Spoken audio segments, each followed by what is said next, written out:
Guys, two things I want to quickly speak to you about before we get into today's video. First one is we have just passed the 600 subscribers mark on YouTube. So if that's one of you, thank you very much. If it's not one of you, why not? Click the button. No, in all honesty, I never ever expected to get this far with the channel. When we first started out, it was something, you know, a bit of fun. We used to do a lot of stuff on the forums, and obviously the forums kind of died a death with the introduction of like full-on social media. So it was just one of those things we kind of replaced with the forums with. And to get this far, you know, it's just been just over a year since we started the channel. So yeah, really chuffed with that, to be honest with you. Yeah, and if we can keep growing the channel the way it's growing, you know, it's a real good thing. Hopefully we'll be at 1,000 sometime soon. So that's great. The other thing is the last video that came out, the wiring, ECU, that kind of thing. I wasn't sure how it was going to come out. I'm not sure how you guys were going to receive it, but actually it came out amazing. Like, you guys were really, like, you really took to it. Loads of comments, loads of most views in the first sort of 10 days than any of the other videos. So I quickly threw it out there on the socials, asked, would you be interested in slightly more in-depth videos of smaller bits of the project than what we've been doing? So we won't cover quite as much in each video, but we'll cover a little bit less and it'll be a bit more in-depth. And that was a resounding answer, as yes. Basically, you'll all kind of click the yes button on the poll there and ask for more in-depth videos. So moving forward, the next 3 or 4 videos, we'll stick with it for 3, 4, maybe 5 videos. More in-depth, smaller things. You know, we've got the boost control to put in, vac lines, Mac valve wiring, that kind of thing. We've got other bits and pieces with the fuel system, wiring up the fuel, piping up the pressure reg and all that kind of thing, lights, brakes, that kind of thing. So rather than do loads of stuff in one video, we'll crush it all down, do a smaller segments on each thing, and be a bit more in depth. And we'll do that for, like I say, 4 or 5 videos and see how it goes. And if you guys are enjoying it, then we'll carry on. If not, then we'll go back to how we were doing it beforehand. But that's it. Enough talking from me. Let's get back to the video. And yeah, thanks as always, guys. Appreciate it.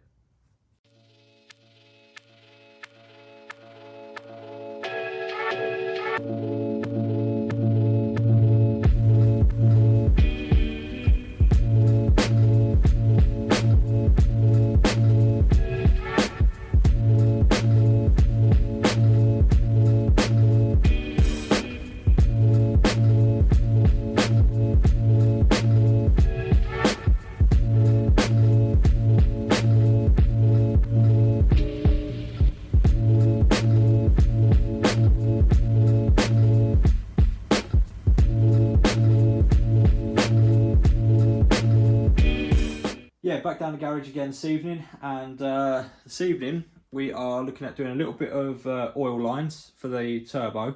So I've got to get the car jacked up, and I've got some fittings to go on the back of the block. So I've got my little T-piece here for the split off for the turbo oil feed on that one, actually, AN4. And then on the second, there's a second pin I've got to take out to put my oil pressure sensor in. So they're obviously on the back of the block, so we're going to get the car jacked up and get those done. And then, as you would have guessed from the title of this video, we're going to have a go at aluminium MIG welding, which MIG welder down now. Got a few little bits, scraps of aluminium laying around. I pinched a couple of these aluminium plates from the bin at work here. And I've got a couple of other little bit of some aluminium scraps, so we're going to have plenty to start again. So we're going to have plenty to mess around with and get our eye in, see how that goes. And then once, fingers crossed, it goes all right. Once it goes all right and we've got our eye in, we know how it's going. I've got to weld the bung on, air temperature bung onto the charge cooler. And we've got to weld an AN10 bung onto the sump for the oil drain return. And Dean is bringing over a little piece of his sump for his 4AG engine for the Escort. He's bringing that over because I'll let him explain probably when he gets here, but basically he was clearancing something, I think, to put his windage tray in, and he managed to fuck it up and actually ground all the way through the bottom of the sump, so there's a hole there now. So we're going to see if we can't plate that over with a little bit of something. So yeah, that's what we're doing this evening. And as I've already said in a previous clip, we're going to start trying to do this with a little bit more detail in each video. So I won't get quite as much done in each episode, but it'll be a bit more detailed. So I'm going to stop talking, get the car jacked up, and then we'll have a look at where we're going to put these bits in the back of the head, back of the block. Sorry. So yeah.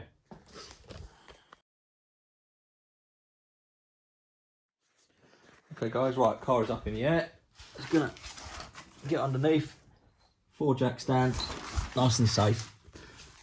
Right, so hopefully you guys will be able to see reasonably well under it. So first things first, we've got to take out this bung here in the back of the block, and that's going to be where my oil pressure sensor is going to go in. I think it should just about clear the starter motor, fingers crossed. And then the second thing is we've got to take, let's move that out of the way. We've got to take out this oil pressure switch, which is where we're going to take that out and put the T-piece in, put the pressure switch back on the end of it, and then the T will come off the top there for the AM4 oil feed. So I'm going to quickly get those whipped out. I'm not going to video it because it's going to be very difficult for me to get hands and stuff in there and video what I'm doing. So I'll quickly whip that out and then we'll catch up when we're there. But yeah, just those 2 bungs that we're going to take out real quick. So right, so I've got the bits out the back of the block, but I might have brought the wrong size things. These are obviously quarter inch MBT? Quarter inch MPT. Yeah, and those are 1/8. So I need to get some bushings to obviously make these fit into those. So that kind of puts a stop on that for tonight, but we can carry on. I got the sump off, which was absolute nightmare. I'll be honest, I should have thought about it before I built the engine out, but I built the engine and realised I never put the turbo drain in. So we're going to carry on with the turbo drain. What I've got over here is, where have I put it? In my pocket. Right, so I've got basically an AN10 90-degree fitting from Torx, and then a little welding bung. So we're going to drill through the side of there to obviously straight into the top of the pan, and then that's going to sink in there, and then we're going to weld that on there, and then the 90-degree is going to go on there, something like that, up to the turbo up here somewhere once it's obviously all back in the bag. So that's what we're going to do now. I'm going to drill that bit out, and then once that's all drilled out, I'm going to clear all this shit off the side here, because as always it's a nice clean workshop. Now we're going to clear all this down, get the welder set up. Dean, where's your sump, Dean? It's down here. Down here. So Dean brought his sump over, as I said in the opening clip. You can see in there where he had a little whoopsie with the grinder. So once we've got that all set up, we're going to have a go at trying to weld that back up, weld that up, and then like I said, down there we're going to weld the bung onto the not oil cooler, the charge cooler. So yeah, get this drilled out, clear that out, and then I will see you guys in just 2 seconds. Good. Okay, so welder's all set up. I've gone 3 or 4 notches higher on the wire speed than I would usually go for like a mild or stainless wire, because that's what I've read. Again, never done this before. This is all just, we're giving it a go and we're going to see what happens. So yeah, 2 or 3 notches higher on the wire speed. I've got my argon turned all the way up because these silly little bottles don't flow a lot of gas anyway. So I've just turned that all the way up, and I am on my 3rd power setting out of 4. Clean my alley plate up with some thinners, clean that, let it evaporate off, and I'm just going to weld it the same as I would with a bit of stainless wire, I suppose, and see what happens. So yeah, I guess we'll give it a go, see what happens.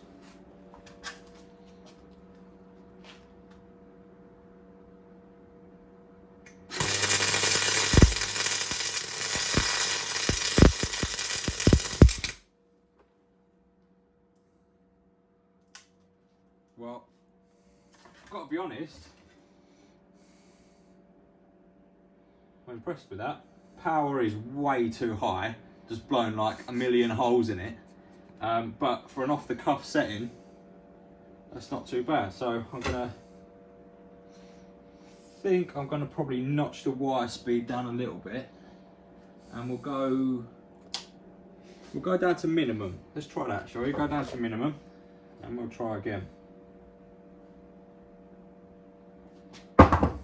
Take two.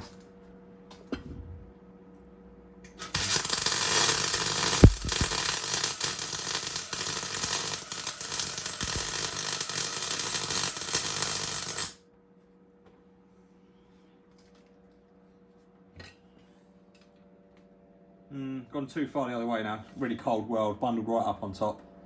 I got a little bit of penetration where I slowed down at the end there. So wire speed was about right with that.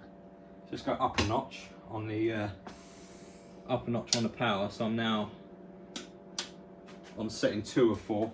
The thing with these small wires is not a massive amount of movement on your voltage and amperage and stuff. So, but right, okay, let's give this another go. Clean my tip off, no pun intended. Right, try number 3, let's see.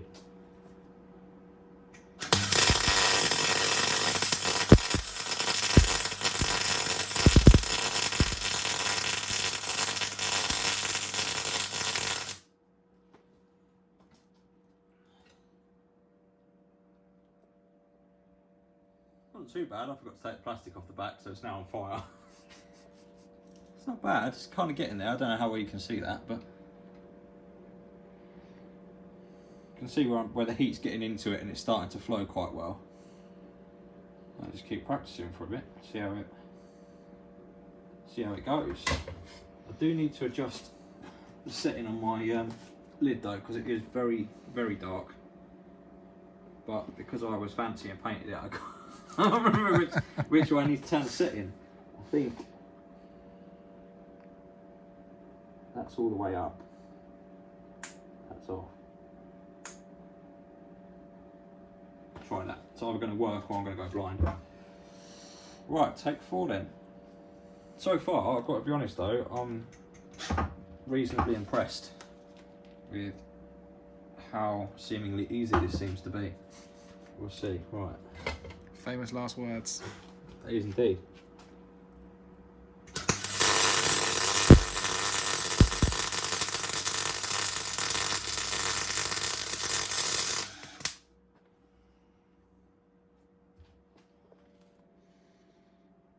Put a big hole in that. Very big hole. But it is laying the bead quite nicely. I mean, this is that's what, 3 mil? 2 mil? 2 Something mil. like that. Right, I tell you what, rather than me spending hours doing this and you having a video of it, we will cut video here. I'll muck around, do a bit more practicing, and I'll see you guys when we start doing some actual pieces, which, fingers crossed, will only be in another sort of half hour of practicing and we'll give it a go. So yeah, in a minute. Right, we've had reasonable success, I would say. I mean, if you come over here under the light, you can see we've got, one thing I've noticed is it goes from being too cold to just right to really hot real quick. Like there's not, you don't get when you've got, I mean this isn't that thick, I'll be honest, but compared to obviously that thickness of steel or stainless, the margin of error is tiny compared. But we've had a little mess around on this sort of stuff and we're getting, see obviously too hot there. That's not too bad, I wouldn't have said. That one there, that bead there was quite nice. So yeah, I'm fairly happy with that. And what we are welding obviously is a lot thicker. We've got nice big edges on this. Again, same on that, on the charge cooler, and the same on being sump there. So I'm fairly happy with that. You can see this here we've got milled down. Basically that was one of these holes here, and we've just drilled that out. So it's AN10 all the way through. Drilled that out and then machined the lip on for the fitting to fit in. And it was interference fit, so we got the blowtorch on the sump, heated the sump right up and put the cold plug in, so that's really tight basically. So I'm now going to go ahead and just slowly buzz that in, and you know, what's the worst that can happen? I've got 2 spare sumps sitting in the shed, so if it comes to it, I'll cut this one off, get another bung. If I ruin this sump completely, well, we've learned something in the process. So that's what we're going to do now. So yeah, let's have a go, shall we? See what happens.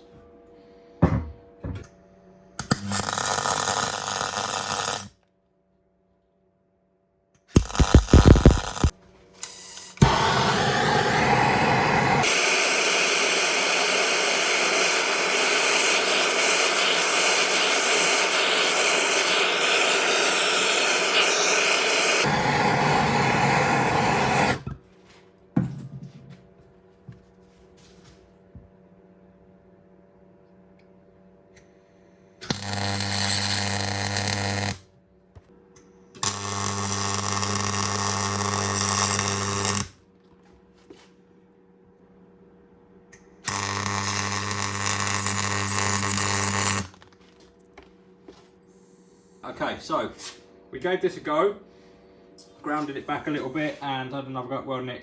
Came out okay for my first time sort of welding alley, and it's a stupid shape as well, to be honest with you. You know, I struggle to make that look nice in stainless or, you know, normal MIG wire. So I'm fairly happy with how it came out. It's nice and strong. We tried to sort of like bend it off and it won't even move. And we kind of very crudely pressure tested it with the old blow down the hole trick.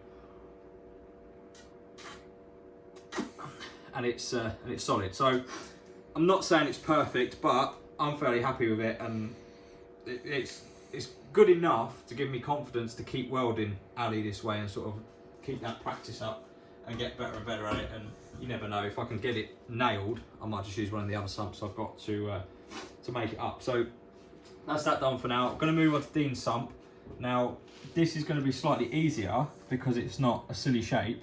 We've got a couple of little pieces of metal clamped in there, sort of cut round there that Dean already made up. So I'm pretty much just going to buzz that probably from the bottom up to pull that side in, and then we'll take the clamp off and weld it from the inside, and then we'll probably just have to take a little bit of meat back with the belt sander or with a carbide afterwards. So yeah, let's go from there. I'm finding with this, I've got to preheat with the gun. This is too thick for the size MIG wire I've got to get it flowing nice. I'm having to preheat the piece with the gun first and then weld on afterwards. So let's give this a go, shall we?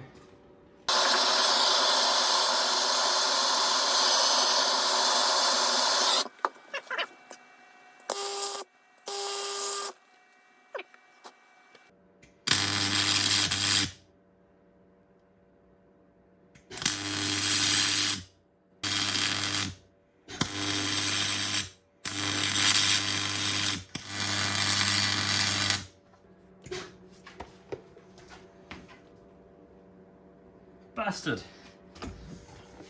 So that's not coming out too bad. It's going to need a bit of cleaning up, but it's burning in quite nicely, which is, we can sort of grind that back into shape afterwards as long as it's nice and pulled up. Prime example of what I was talking about in the first clip is when you get a wire jam, it all bird's nests up in here. Basically that's just where the wire melted back into the contact tip, and it's kind of all bundled itself up in here. So I'm going to have to cut this out, pull that wire through and start again now. So we'll get that reset, get the rest of this welded up, and then I'll catch you guys once we've got this all sorted. It's quite hot as well. Well, it's not pretty, but I think that might actually do on the end of there. I'm not even going to show you it. It's that bad. It's not pretty, but it might do. Yeah, so I'm gonna end it there. We've done Dean's sump again. Not pretty, but by the time we've ground the excess back and stuff, it should be solid and sealed, which is what we want. So yeah, I'll end that off here tonight for now because it's quite late and I want to go home and have a beer. So yeah, MIG welding with aluminium, fairly successful, I think. What do you reckon? Yeah. Considering it's the first time I've ever done anything like this, I could just do with getting a load more scraps, load more bits and pieces, and just like, I've got a kilo of wire there and 2 bottles of argon, so I might as well just keep plodding along with it. I mean, I was hoping tonight if we got time we'd get round to it. I do need to make up some metal straps for this so that we can mount it up on the bulkhead on the inside, but it's too late to start worrying about that now. So we'll start cracking on with that next week. And the other thing is next week I'll get the bosses ordered up, the adapter bungs ordered up for those fittings as well, so we can get that sorted. Yeah, we'll leave it there. I mean, that's all I'm going to put in this video, so I hope you guys enjoyed it. Let us know what you think. Obviously, be easy on me. It's no fabrication masterpiece. It's really not. But look, we're giving it a go and we're trying to learn as we go. So, okay, guys. So right at the very last minute there, the camera ran out of memory, so the outro got skipped. But just to say, like, comment, subscribe. Let us know what you think. Interesting learning curve for me and Dean doing this. We're probably going to carry on doing a bit more of it, like I said. Try and get a hand in it and see how it goes. But yeah, as always, appreciate you watching, guys. I'll see you on the next one.